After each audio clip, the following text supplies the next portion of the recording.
The following podcast is part of a certified educational activity titled Improving the Detection and Management of Cardiac Immune-Related Adverse Events in Patients with Cancer is a Must. Are you prepared?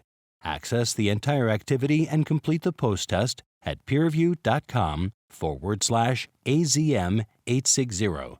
Downloadable slides and practice aids are also available. Welcome. It is a pleasure to be here with PeerView Live, educating you about immune-related adverse events, and especially the cardiovascular adverse events, which is an important part of cardio-oncology. My name is Javed Moslehi. I'm a cardiologist and I'm at UCSF. I'm being accompanied by my colleague, Doug Johnson, somebody who I've had the pleasure to work with and learn from for the last few years, who is an oncologist, a melanoma doctor at Vanderbilt University. And together, we're going to be talking about immune-related toxicities that we see with these new immune-based therapies. So again, we're here to talk about this burgeoning field of cardio-oncology and really focus on an area that's really come about over the last decade, which is the advent of immune-based therapies, which really didn't exist prior to 2010 or so, and where we are beginning to see cardiovascular issues, both issues that occur acutely, but things that can arise over time. I think one of the take-homes you will take from this discussion is that this really takes a team. It's about dialogue with our oncology colleagues. It's about ways to improving and diagnosing these new issues that we're encountering. And that sort of will be a big focus of our talk. I think the other thing to think about is that immunotherapies are here to stay. Again, as I mentioned, a decade ago, we were barely using these drugs, but now nearly 50% of the patients are eligible for treatment with immune-based therapies, and specifically the class of therapies we're going to talk about, which are immune checkpoint inhibitors. Immune-related toxicity that encompass among them cardiac issues are things we're beginning to see increasingly, just because the drugs are being used more common among a growing number of cancers, and that these can occur in the context of other immune-related adverse events. So as a cardiologist, we have to think about the musculoskeletal and other immune-related adverse events that can affect other organs. And I think the future is that although the first immune checkpoint inhibitor was approved in 2011, we're just going to see a wider use of these therapies for a growing number of cancer teams. And again, I think being cognizant of what these new toxicities are is absolutely critical. And again, just an overview, we're going to talk about some of the cancer therapies. We're going to introduce the therapies. We're going to talk about the various immune-related adverse events, but really focus on the cardiac ones, and really how a cardiology and oncology collaboration can help improve outcomes in patients with cancer. And with that, I'd like to introduce my colleague, Doug Johnson. We've been working together over the last 6 years, really trying to understand these immune-related toxicities. And as you hear from his talk, I have been learning every day about what these therapies are, and I'll let Doug take it away from here. Doug. Thanks so much, Javed. It's a real pleasure to be here, and thanks to the audience for joining. So the first question, of course, that people who don't think about this every day like I do, who have other interests perhaps, is what are immune checkpoint inhibitors? Now, this figure kind of shows schematically what immune checkpoint inhibitors are, and really two classes of therapies that we think about. By the way, there's a downloadable resource that's available on the website that you can reference as well. And I'm not going to go into too nitty-gritty here, but suffice it to say, the two different classes of therapies are the anti-CTLA-4 drugs, which were first invented or identified in the 2010-2011 range, first approved at that point. And these really work at the level of T cell priming. So when T cells are first activated, they are activated by, or they are blocked by the CTLA-4. And so there's two ways to have a car go. You can either turn on the gas or you can turn off the brakes. And so these immune checkpoint inhibitors really turn off the brakes of T cells, activate the immune system to hopefully attack the cancer. But as you'll see, they can have some collateral damage. On the right, really the more relevant class of immune checkpoint inhibitors, the PD-1 and PD-L1 agents. And these are approved in a whole bunch of different cancers, as I'll show you in just one moment. And these really function at the level of the tumor microenvironment, where T cells are at the tumor, they recognize the tumor, and they're really shut off by this PD-1, PD-L1 interaction.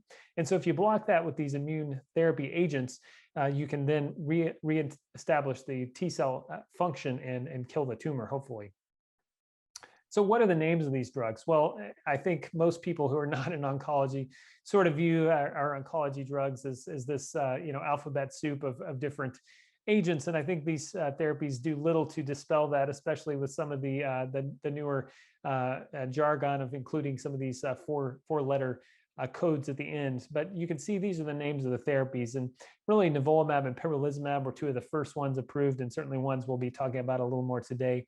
And as you can see on the bottom, the anti-CTLA-4 agent is ipilimumab, and it's the only approved anti-CTLA-4 agent. And one thing, just a side note, in general, we think of many of these agents as having roughly similar efficacy and toxicity, although certainly there are differences between agents, but certainly they can be thought of in general terms as having fairly similar efficacy and toxicity. And so these are the 8 approved checkpoint inhibitors, although this is a growing list, and it's certainly possible even by the time this talk airs that there will be additional therapies that are approved. So what cancers are these treated in? As Javed mentioned, about half of cancer patients now are eligible to receive immune checkpoint inhibitors. And I'm certainly not going to read off this laundry list of cancers that are now eligible to be treated with checkpoint inhibitors. But as you can see, there's a lot of very common offenders, including non-small cell lung cancer, including renal cell carcinoma, liver cancer, urothelial cancer, triple negative breast cancer, melanoma, a large range of different cancer types. And so these are now proliferating and really becoming a pillar of cancer therapy, along with chemotherapy, along with radiation, along with surgery. Immunotherapy has really come of age over the last few years. And not only that, immune therapy was initially used as single agent therapy as a standalone drug, but they're really proliferating in clinical trials and now with FDA approved regimens of not only anti-PD-1 or anti-PD-L1 or as monotherapies, but really in combination with a bunch of different agents. Now, Javed, as a cardiologist, do any of these combination regimens grab you, the combination partners? Did some of these have cardiovascular effects? So before I had the chance to work with you, Doug, much of my field clinically was worried about these other targets. So for example, with VEGF inhibitors, we see the patients have hypertension, have this reversible cardiomyopathy, have vascular events. With MEK inhibitors, we think about cardiac dysfunction, although we don't see that as much. And with other therapies, especially as these drugs are being applied to triple negative breast cancer, which you have in the bottom here, these patients get the classic cardiotoxic drugs, often anthracyclines and radiation. So it makes me think about a lot of other cardiac issues that are non-immune related potentially.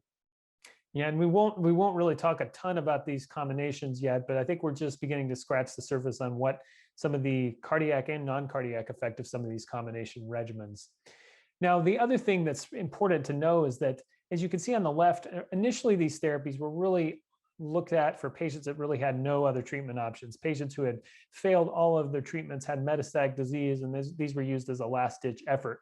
Well, as we move to the right, more and more as these agents establish their effectiveness, we're now starting to use these in the first-line setting for metastatic patients, then for patients that have locally advanced disease, and now even for patients with early-stage cancers. And so a number of different cancers, these are used in patients with local disease or regional disease that are surgically resected and have some chance of being cured without any therapy. And we know that immune checkpoint inhibitors do improve long-term survival and long-term outcomes in some of these patients. But the other upshot to this is that many patients who don't have active metastatic disease are getting these treatments, and potentially patients who have much better chance of long-term survival. And so managing the side effects, which I'll talk about in a moment, is particularly critical in these populations. So what are some of the data? Don't worry, this is the only survival curve that I'll show here. You know, all of you know that oncologists like to show these, but this is the only one, so never fear. Now, this is one of the early phase 1 studies that was looked at for nivolumab. And what you can kind of see here is that these curves, in many cases, especially you can see prominently with melanoma, is that there's a so-called tail on the curve. So what you can see here is that, many patients unfortunately don't respond to treatment and die within the first several years. But many of the patients who are alive at 3 years and then 5 years continue to have excellent long-term survivals. And keep in mind, these are patients with metastatic cancer, who really would have had essentially a 0% or near that 5-year survival rate a number of years ago. And as you can see, those numbers are certainly not where we'd like them to be, but they're certainly impressive. And in fact, patients who are treated with a combination of a CTLA-4 and PD-1 inhibitor with metastatic melanoma, again, a cancer that would have had a 5% long-term survival, now have a 50% long-term survival. So that the chance of survival is now tenfold better with these immunotherapies, especially when they're used in combination. So I hope you have convinced you that these therapies are here to stay and that perhaps they're going to be commonly used enough that people of all specialties, in particular cardiologists, may need to at least have some awareness of this. Well, let me go into a little bit about immune-related adverse effects, including the cardiovascular effects of these therapies. And to do that, I'll go into a case. So this is a patient who's 68 years old, who has stage 4 non-small cell lung cancer, who comes in with shortness of breath. And so a little bit of background about this patient is he was diagnosed a few months ago with stage 4 non-small cell lung cancer. He had multifocal lung nodules at the time, as well as a pleural effusion, as well as he has a history of DVT and coronary artery disease.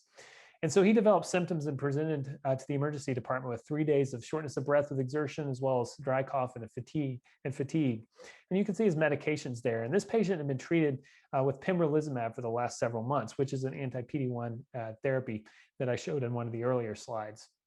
And so this patient was found to be hypoxic and have otherwise fairly normal vital signs besides that. His EKG was unremarkable, and he didn't have a pulmonary embolism, but he did have bilateral ground glass opacities in both lungs. And in this patient, this is just an example of an immune-related adverse effect that potentially could have been cardiovascular in origin, but turned out to be immune checkpoint inhibitor pneumonitis. And the scan result there is very classic for pneumonitis from immune checkpoint inhibitors. And so how do we deal with these kinds of therapies? Well, we hold treatment and we use high doses of steroids to reinstate immune homeostasis so this patient doesn't have continued rampant inflammation affecting their lungs. And I'll talk a little bit more about treatment in just a moment.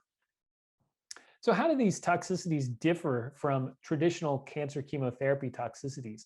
On the left, it sort of shows some of the characteristics of chemotherapy side effects, where you can see almost every patient's going to be affected by some sort of chemotherapy toxicity. They're oftentimes fairly well described, cytopenias, hair loss, nausea, vomiting, really problematic side effects, also pretty well described side effects. And usually there's relatively few organs affected, basically cells that are rapidly dividing and turning over are affected.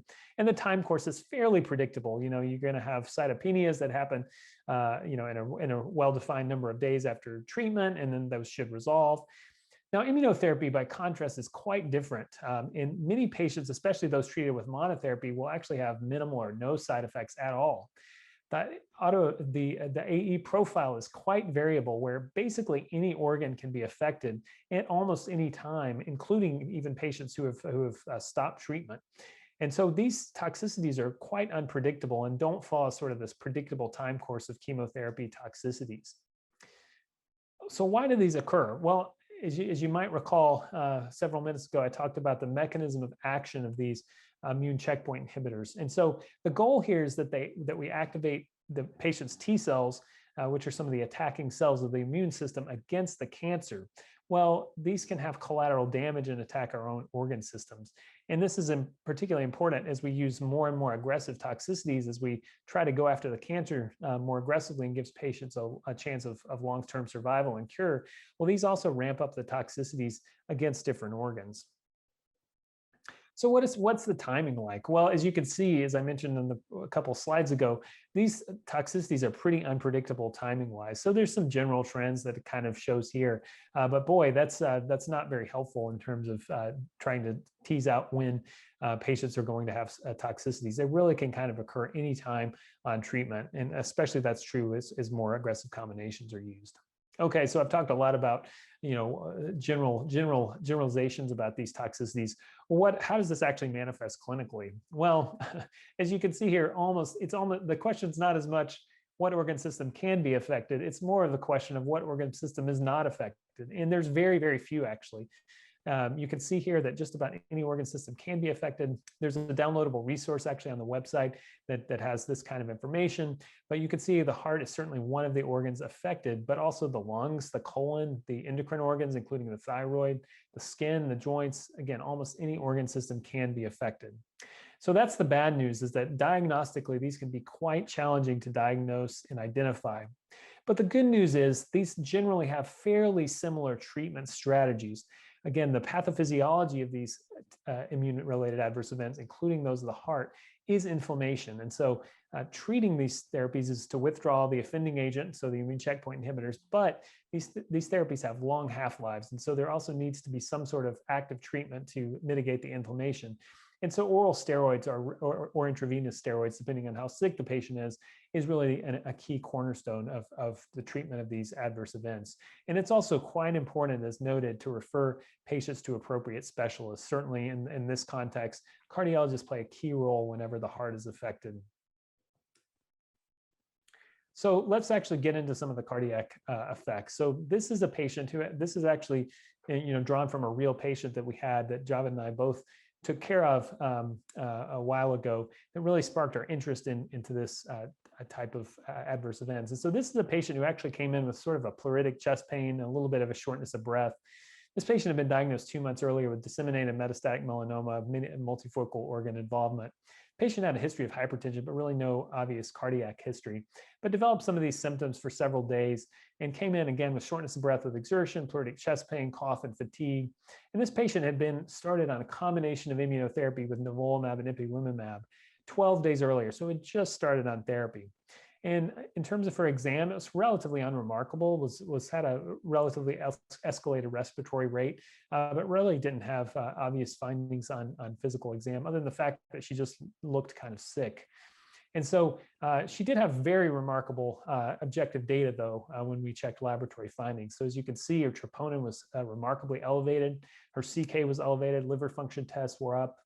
Her echocardiogram, by contrast, was not terribly remarkable.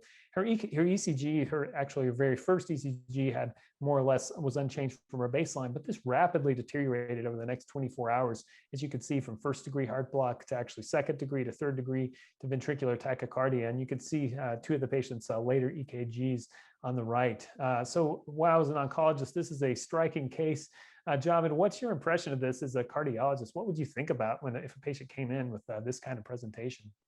Yeah, both the significant elevation in the troponin and the deterioration of the EKGs point to basically 3 things that we teach our medical students. One being acute coronary syndrome. It's always should be on the differential. The other is infiltrative heart disease, and that's sort of yet to be described, of course. And this is one thing you think about with patients getting immunotherapies, which is these immune-based infiltration that we call myocarditis. And the last is significant trauma to the heart. And that latter one you would obviously know by looking at the patient. But the common things being common, I think about ACS. And if you told me about the checkpoint inhibitor history, I would then think about the infiltrative heart disease. Yeah, so and by that I mean myocarditis. Sorry. Yeah, that's a great differential. Now this was back 5+ years ago, where we knew a little bit less about immune checkpoint inhibitors than we did now. But this patient ultimately was diagnosed with immune checkpoint inhibitor related myocarditis with associated myositis. And so here's a biopsy of the patient that you can see on the upper right hand, where the patient's myocardium is just absolutely infiltrated with T cells. And these are CD8 T cells, which means these are cytotoxic T cells, basically the T cells that kill not only cancer, but also potentially our own organ systems. And what was striking to us is this patient unfortunately died, as I'll detail in a minute. And the patient had an autopsy, and as you can see on the, possibly see, I'm not sure if you can as well, on the right with the green arrow, you can see the patient's, this is from the patient's esophagus, and the smooth muscle in the top left, I'm sorry, was really not affected at all, but the skeletal muscle was absolutely obliterated with T cells. And so this patient had all the patient's organs otherwise were completely unaffected, but the patient's heart and skeletal muscle were just absolutely devastated by this T cell immune process. And so this details the patient's clinical course, where the patient had these rapidly progressing arrhythmias and worsening troponin levels and worsening clinical status and respiratory status. And so the patient was started on high-dose steroids, but despite that was intubated and unfortunately continued to deteriorate both electrocardiographically and clinically, and had fulminant arrhythmias, and the patient died within a few days of hospital admission. So this case and several others, as well as several large studies that we've done over time, have helped us and others as well really define this new syndrome of immune checkpoint inhibitor myocarditis. And so what are some of the clinical characteristics of this new syndrome? Well, first, the patients have T cell and macrophage infiltration in their striated muscle. So not just the heart, but the skeletal muscle as well. And as you can see, a normal picture of myocardium on the left, or at least that's what Javed tells me as a cardiologist, what my normal myocardium looks like. But on the right, you can see just the lymphocytes absolutely throughout the heart, and the sort of pink stuff is just necrotic muscle. So, you know, you can certainly tell that that's not the heart muscle that's going to work very effectively for the patient. The ECG abnormalities are also quite striking, as I'm sure Javed will mention. The patients have pretty severe arrhythmias and conduction delay. Now, the good news is this is relatively uncommon.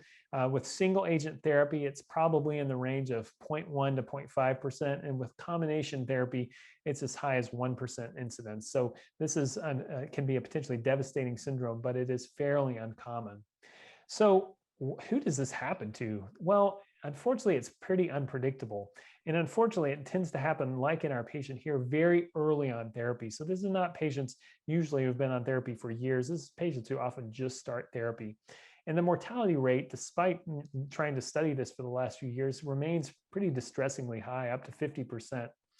And oftentimes patients will have myositis and a myasthenia gravis-like syndrome. And so sometimes that actually can be the cause of death, where patients can have total body paralysis, including respiratory muscle involvement and diaphragm involvement. And the patients can have really fulminant respiratory failure as well. Now, the heart can also be affected in a number of ways, as we'll talk about in a moment, where patients can also have pericarditis and vasculitis and arrhythmias on these therapies. And so this slide makes that point, in that myocarditis is certainly the biggest and the most obvious toxicity from checkpoint inhibitors that affects the heart, but also the pericardium and the vascular system can also be impaired. And we also are, I think, just beginning to scratch the surface on what the potential long-term effects of these therapies are. So with that, I'll turn it back over to the main event, Dr. Moslehi. Thank you very much, Doug. That was a great introduction into this area. Now, I want to take a step back, because as cardiologists, as we're sitting in this group, we're obviously here because we're interested in cardio-oncology. And it's very important to think about these new areas we're seeing, especially in the old context of what is cardio-oncology. Well, we have known for many years that cancer itself can cause cardiac issues. And we see this in our number of patients with myeloma and amyloid, as well as patients with neuroendocrine tumors that can cause heart disease directly. In addition, we as a field have appreciated in the cardio-oncology space that there are common risk factors that predispose to both cancer and heart disease.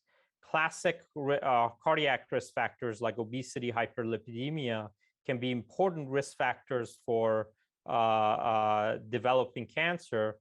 In addition, some things like genetic predispositions, for example, mutations we see in the blood that our oncology colleagues know for many years cause hematological malignancy, and this condition is called CHIP, now we realize is an important risk factor for developing cancer.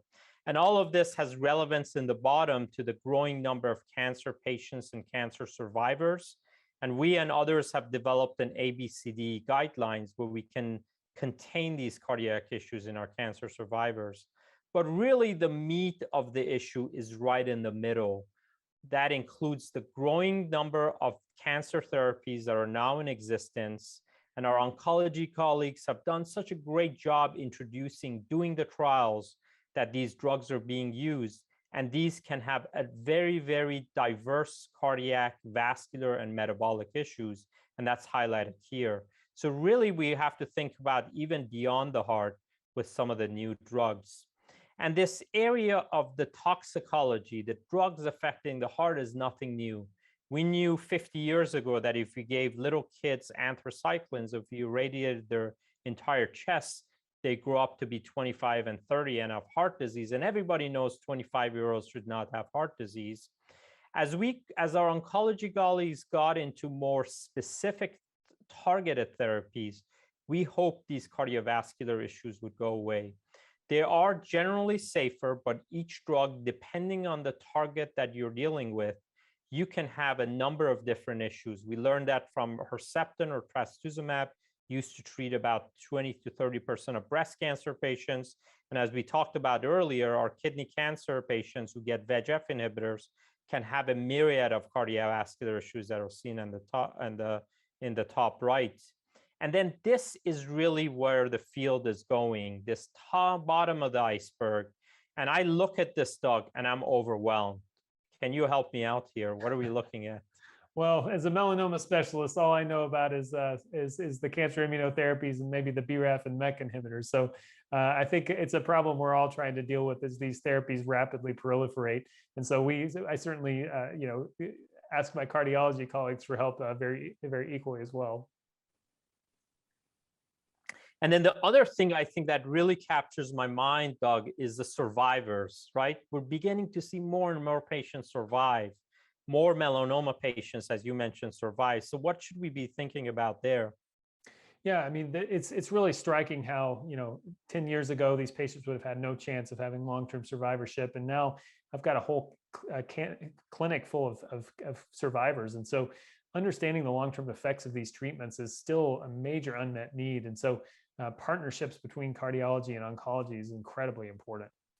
And I'm the first to say this is an area we definitely have to understand with immune checkpoint inhibitors. It's not something we're going to talk about today, but it's this type of thing we have to be thinking about because these patients are surviving, and then what happens down the road with the patients.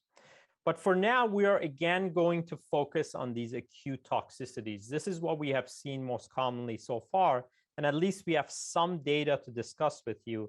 And this slide is a little bit a review of what Doug showed earlier, but I think it's an important slide and it's important to go through this one more time.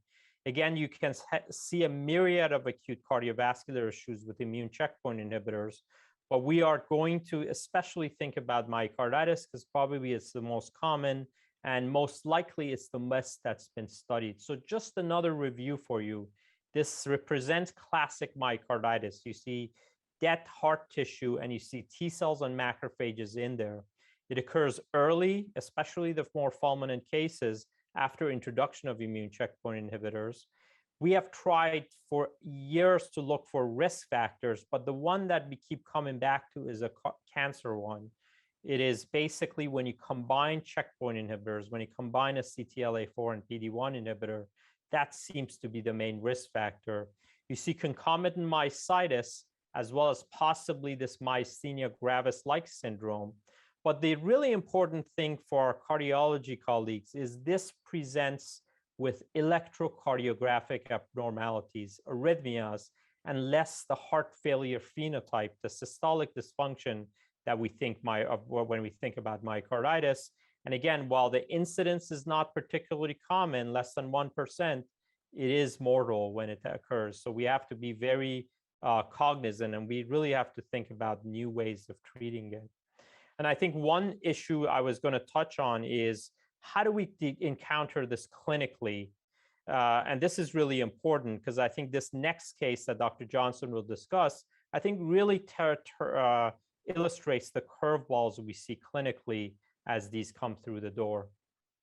So this next case was one that we also jointly helped manage. This was a patient who was 75 who was emergently transferred from an outside hospital to our hospital and was transferred immediately to the catheterization lab. And essentially all that the team knew when the patient came in was that the patient was having an in-STEMI, was short of breath, had a troponin of 10. And the patient was taken directly to the catheterization lab and was found to have a 70% LAD occlusion. and underwent PCI. But unfortunately, the patients continued to deteriorate. And so looking at the next slide, this sort of shows the patient's initial ECG. And so does that strike you at all, Javed? Yeah, the couple of things strike me actually about this case. One is how quickly our cath colleagues and we as cardiologists act to really save the arteries. But again, in this case, the occlusion probably was there for some time. And it's one thing that I've learned as a cardiologist, how to take a minute and do the history from the patient as well as you can. I think the other thing that really comes out at me is the troponin continuing to go up. If you think you've fixed the artery, the troponin should be trending up as it has.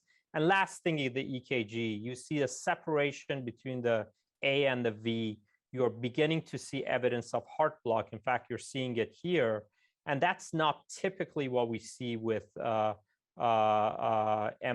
unless it's a right-sided MI. And certainly we don't see that with something that's been fixed. So that's really what's jumping out at me here. The troponin going up, which it shouldn't, and the EKGs. And this next EKG nicely illustrates what had to happen next, which is you put a pacer in the patient to try to make sure the A and the V are talking to each other.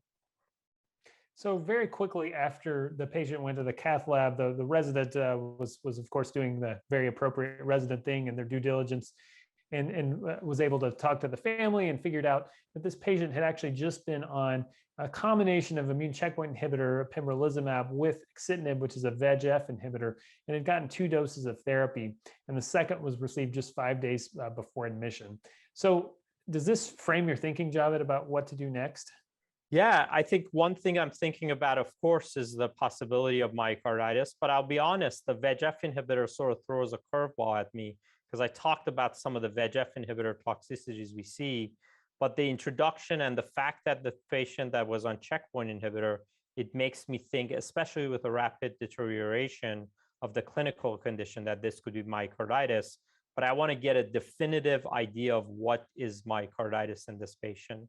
And so this next slide really illustrates, this is a nice collaboration between Doug, myself, and our colleague Mark Banaka at University of Colorado, where you have to think about, as a cardiologist, with all the curveballs thrown at us, with the different therapies that the patient could be on, what this patient has. And I think at the top, it's always important to rule out ACS, and this was appropriately looked at in this patient. But if you're thinking myocarditis, you have to have more definitive idea that this patient has myocarditis. And in general, and I wish there was a simple way we could diagnose myocarditis, and that's definitely not the case right now. So we generally think about the combination of EKG and biomarker, which can hone us into thinking about that this could be myocarditis, but frankly, it doesn't reduce it to just myocarditis, the differential, reduce the differential.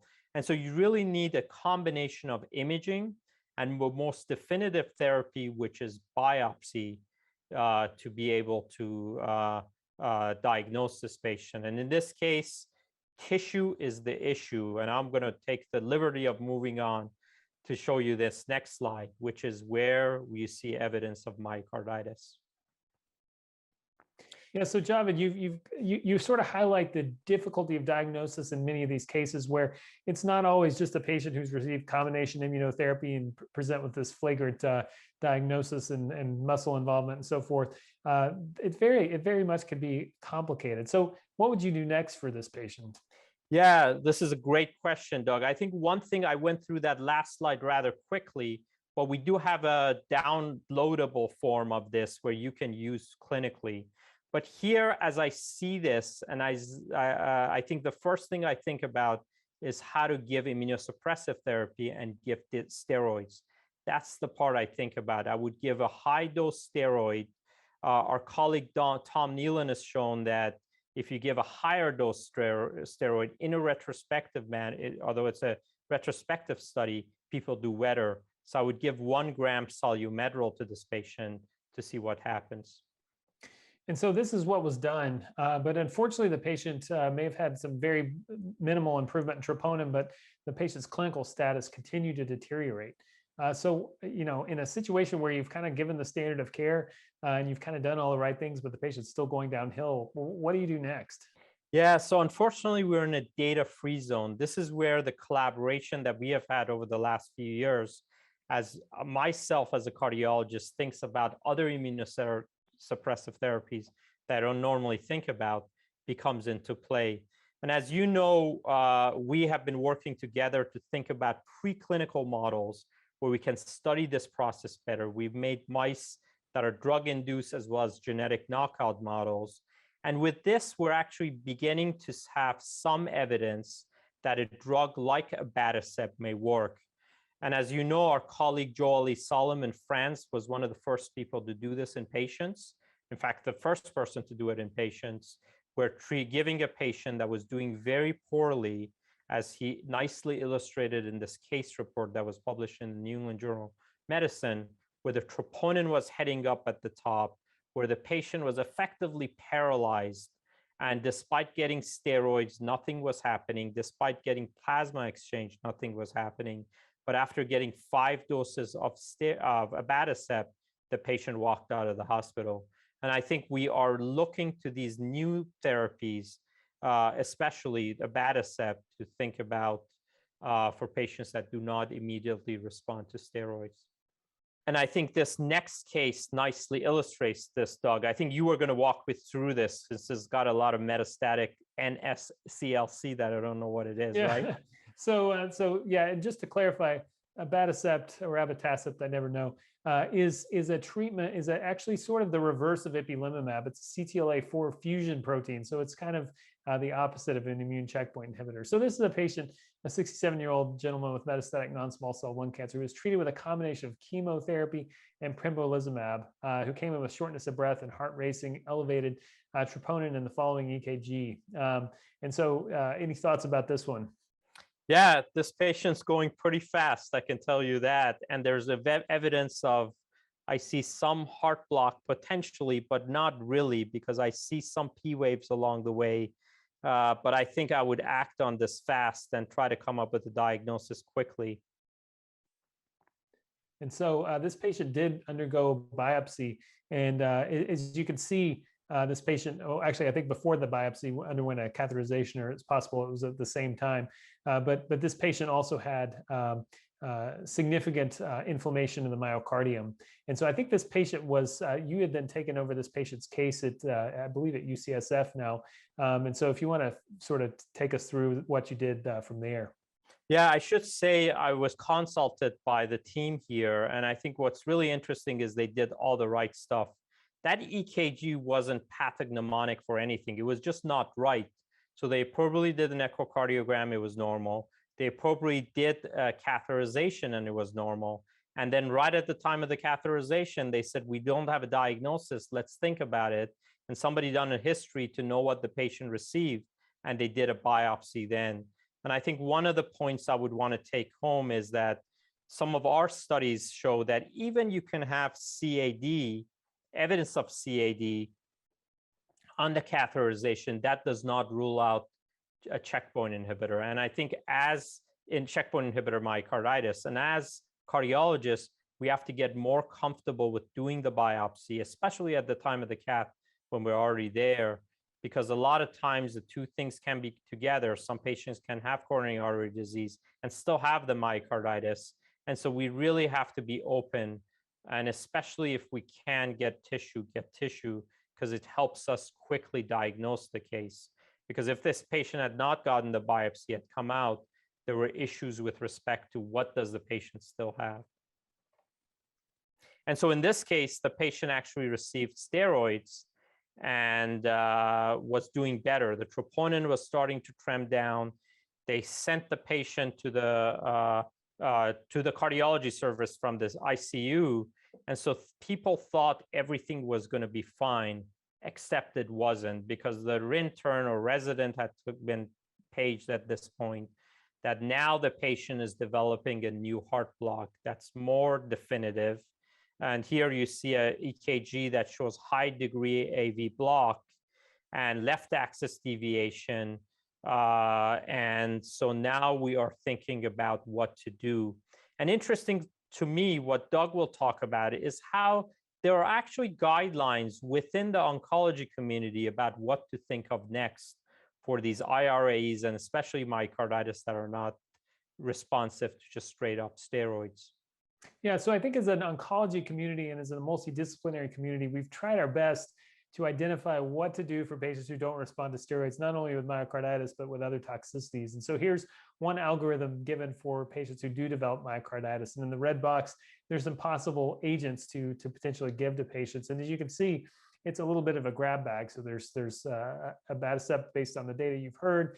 There's things like mycophenolate and infliximab from other toxicities. So when colitis doesn't respond to steroids, for example, infliximab tends to work fairly well. And then there's potentially taking a page from the book of the cardiac transplant. Could you give antithymocyte globulin? And so we really don't know what the best therapy, second line therapy for these patients are, but there are a number of potential options that could be considered. I will say, as a cardiologist, none of these therapies are straight up easy to use. So one of the things I would impress upon you, I hope, is you got to have definite diagnosis, especially when you're going to reach about other agents.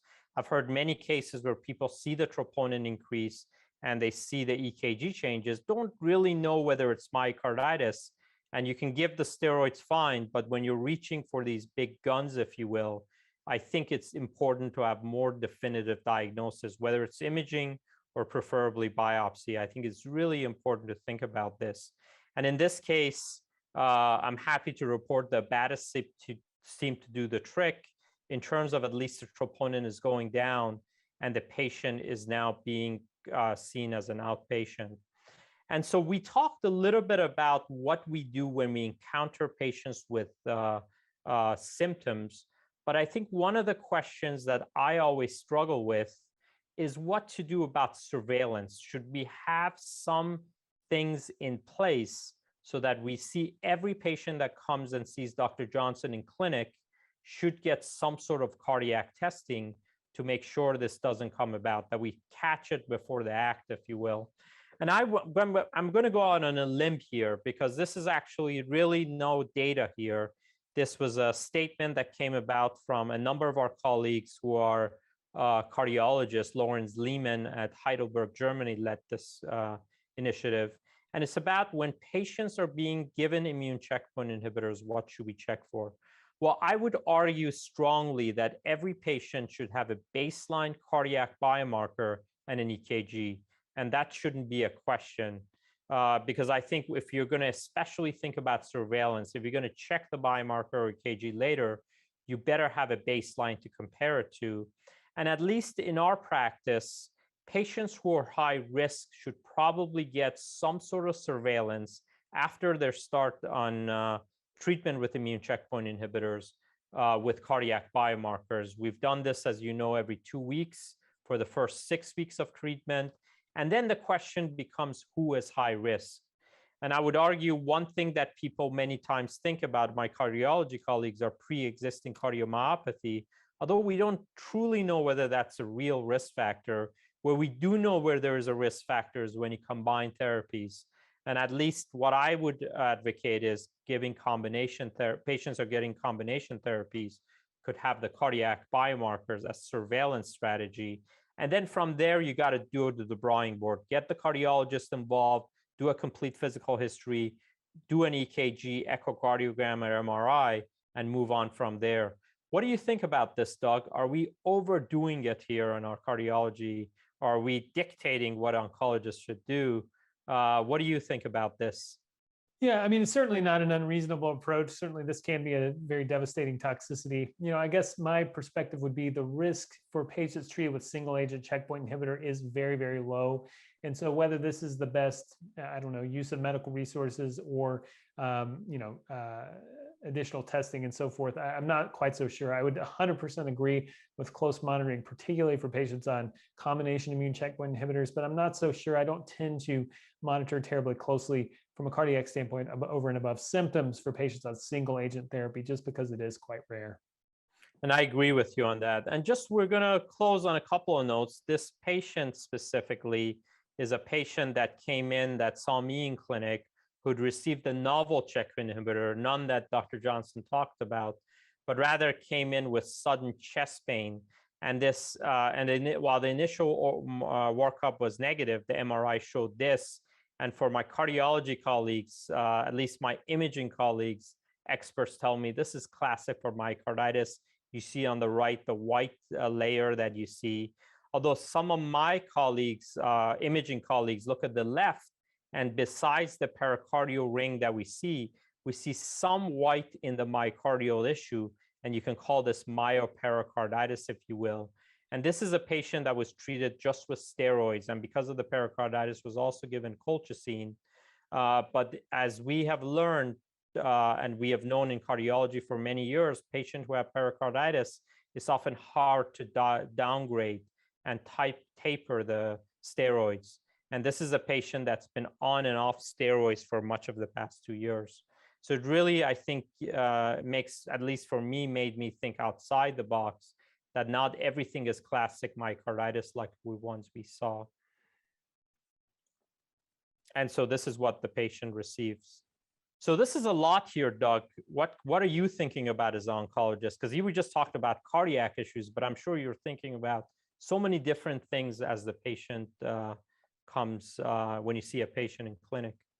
Well, I think this highlights the importance of cardiologist collaboration, as well as many other specialties as highlighted here.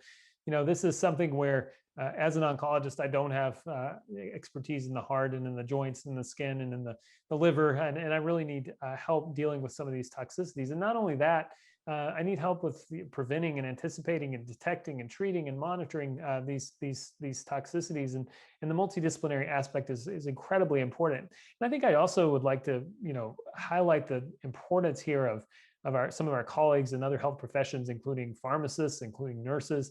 They often play a really critical role in actually doing some of the hard work of monitoring the patients and understanding their symptoms, and counseling the patients and so forth. Because again, without a well-functioning team, it doesn't matter how good of a physician we all are if the patient doesn't know what to look for, or if the patient can't call in and alert us to toxicities. And now there's a downloadable practice aid on the website here too, to reinforce some of this critical point here.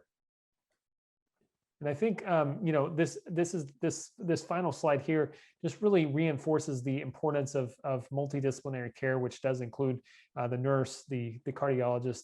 I think the other thing to think about here is these potentially are areas that we can think about starting to use new technologies, wearables perhaps, to identify arrhythmias or other you know, hypoxia in the case of pneumonitis.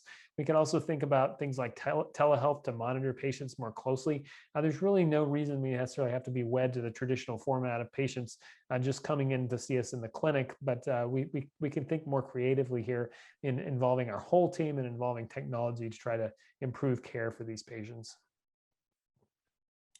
So I think that comes to the end of some of our planned comments. So we have a number of questions from the audience already, and so I think, you know, one key question that I have for you that's also been echoed by a number of the audience is, you know, immune checkpoint inhibitors are only one therapy for cancer. There's a number of other immune type agents that stimulate the immune system in a variety of different ways, including cellular therapy.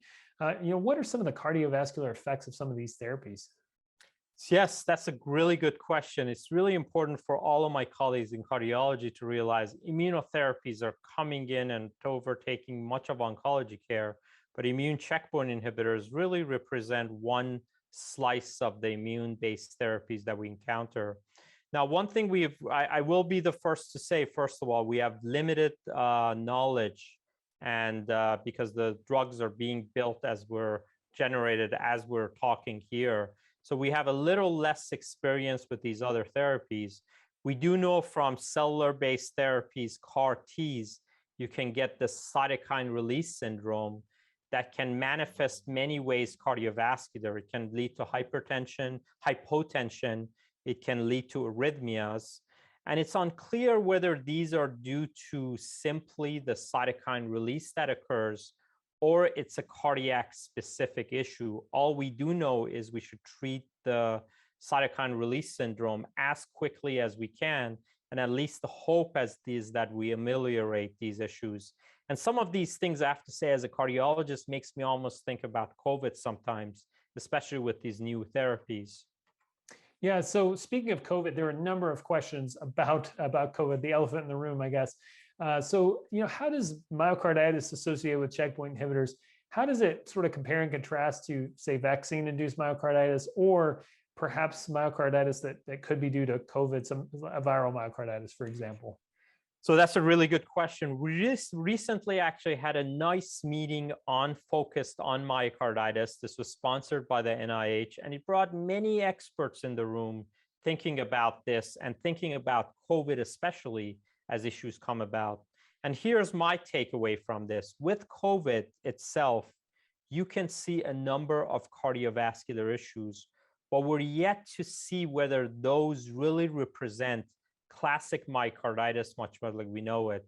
And I think many experts sort of agree with that. No question there can be cardiac issues, but it's not classic myocarditis. And I think the jury with vaccines are actually still sort of out. We've heard of many patients having symptoms, but with classic myocarditis, I think of really one good study where there was tissue diagnosis of myocarditis, and our colleague Corey Levine at WashU, who had several cases published in the New England Journal of Medicine several weeks ago, or several months ago, I should say. And I think this really, I think we're going to probably be seeing the tip of the iceberg, but it is something for us to think about. We really have to understand these cardiovascular issues that come along with COVID or COVID vaccine much better. Going back to the oncology issue, another question that we keep seeing is, what can you, Dr. Johnson, as oncology do to help prevent some of these issues? What can we do about this? Boy, I wish I knew. So there are a number of clinical trials ongoing now that are combining combination immunotherapy with some sort of other immunomodulatory agent to try to prevent these things. So there's currently a trial, for example, of nivolumab and ipilimumab plus tocilizumab, which is an anti-IL-6, so an anti-cytokine agent. That's just one example of several different options that are currently ongoing. So far, the small studies that have previously been published have really not been able to find an obvious mitigation of different toxicities with these with other strategies. Now, again, there's a new suite of them coming along, so I'll be looking forward to seeing some of those. But unfortunately, right now, the only thing we could potentially do to not give myocarditis is to give single agent, and that might not be the optimal strategy for a patient's cancer. That's really good. I think the other thing I always think about is, what are some of the risk factors? What do we do for patients with bad hearts? You and your colleagues have sent occasionally patients to me and say, the heart's not doing too well. Should we give the patient checkpoint inhibitors?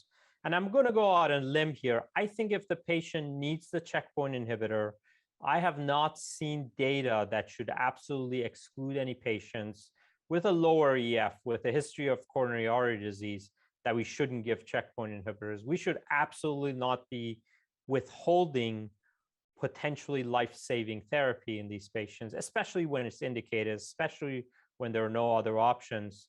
What do you think about that, Doug? Yeah, I agree. I think that, I guess the one obvious exception would be something like cardiac transplant. But besides that, I completely agree with you. I think, I've certainly treated in conjunction with you and your colleagues, patients with really severely depressed ejection fraction, for example, or bad coronary artery disease, and seen some excellent outcomes from a cancer standpoint. So I completely agree with you. I guess that also brings up the question of long-term monitoring for patients, perhaps with myocarditis or perhaps just treated with checkpoint inhibitors. How would you monitor these patients as a cardiologist? Yeah, really good question. Again, I just keep talking about this tip of the iceberg, but this may be the truth here. Many of the cases we have recognized are the more acute cases. And as you and I and our colleagues at University of Alabama showed, there were these cases of smoldering myocarditis when the troponin is slightly high, when the patient's generally doing well, and the patient's frankly responding to the checkpoint inhibitors. So we keep them on it. But then what happens over time to these patients? Does their LV function go down? And this is really something that is that we're in a completely data-free zone, because again, we're seeing these patients survive and beat their cancer for the first time. And this is really a growing population that we've never seen before. And the patients who had these slight elevations in troponin, slight changes that we saw that were not that clinically meaningful or fulminant that we had to stop the therapies, But as these therapies combine, the question is how to best treat these patients and how to best monitor them. I think one thing I would point about, you and I have talked about these ABCDE steps, this is now part of the guidelines at the NCCN. We as cardiologists, you as an oncologist and the primary care physician, we have to look at these cardiac risk factors, treat the blood pressure well, treat the cholesterol well, treat the diabetes, pay attention to diet.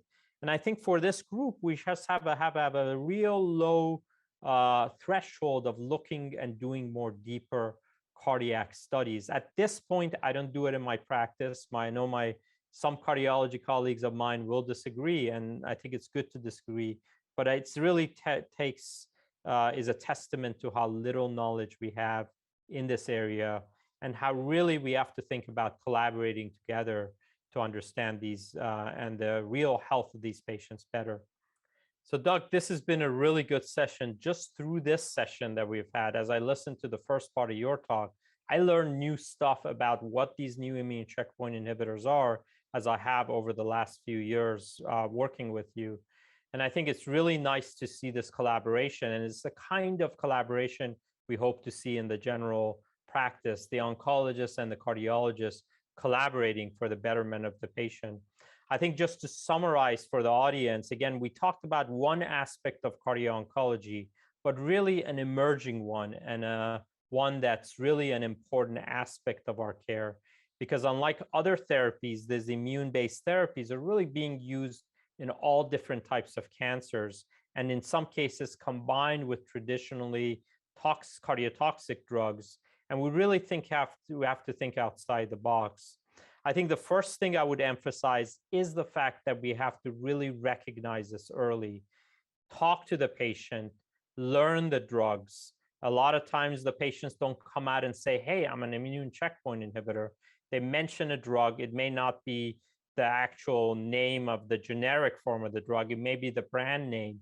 But looking this up and recognizing which drugs are immune-based therapies really, I think, changed the differential diagnosis very quickly. I think we talked a lot about the combination of tools that we have to diagnose this. Start with the EKG and the cardiac biomarkers, recognizing that doesn't really narrow the diagnosis to myocarditis, and then use imaging. And if needed, yes, get some tissue, do the biopsy.